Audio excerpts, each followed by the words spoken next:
Sa voucher creation, login muna po kayo ng Gigahertz account nyo. Pagka-login nyo nun, dito kayo pupunta. Tapos pindutin nyo lang yung portal voucher para sa voucher sa e-wallet. Ito, punta kayo add voucher setting to kulay green. Yan, ito, pindutin yung e-wallet. Ito, as is nyo na lang po ito. Usage counts 1. Ibig sabihin, isang voucher lang magagamit ni user. Hindi niya pwede maipasa sa iba yan. And then ito, price kung magkano per voucher, pag kung magkano per voucher, tsaka duration, kung ilang rate nyo sa kanila, kunyari, 5 hours yung rate nyo sa kanila, tapos 10 pesos, yun, 10 pesos, 5 hours, gano'n, depende po sa inyo. Ito, rate limit, ito yung kung ilang Mbps per client. Tapos pwede naman kayo gumawa din ng panibago, ito lang, yun. Yan, tapos ito naman, kung di naman yung mga gagamitin, kahit di nyo na po lagyan to, ito lang kunyari, in one day, 3 gig lang pwede gamitin, gano'n lang po. Tapos save. Tapos pagka-save nyo, ito, lilito sa ilalim, ito, e-wallet. Tapos magkakaroon na po kayo ng gantong option sa portal niya. Pwede na sila magbayad sa Gcash ito. Kapag kasi wala pa kayong voucher sa e-wallet, walang gantong wala pang ganto sa portal niya, ganto pa lang. Tapos pang printed na voucher naman, ganun din. Punta rin kayo sa green na to, add voucher setting. Pindutin naman tong for printing. Tapos ilang pirasong voucher. Tapos is magkano yung per voucher nyo, kung ilang ano yung offer nyo ng per voucher, kung 1 day, gano'n, kaya talaga ito 1, tapos ito day 1 day. Tapos gano'n din, kung ilang Mbps per client, gano'n lang, tapos save, pagka-save nyo nun, itong green na to, para lumitaw dito sa blue, para ma-generate, makita nyo, para ma-print nyo.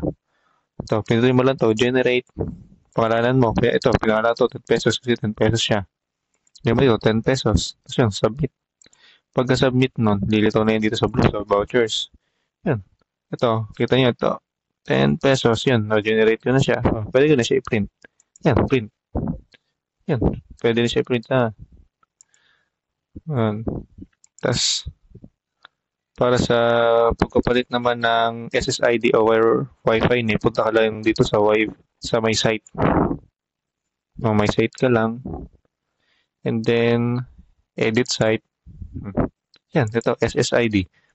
Lagay mo na kung anong gusto mong pangalan ng Wi-Fi nyo. Ano lang, tas save.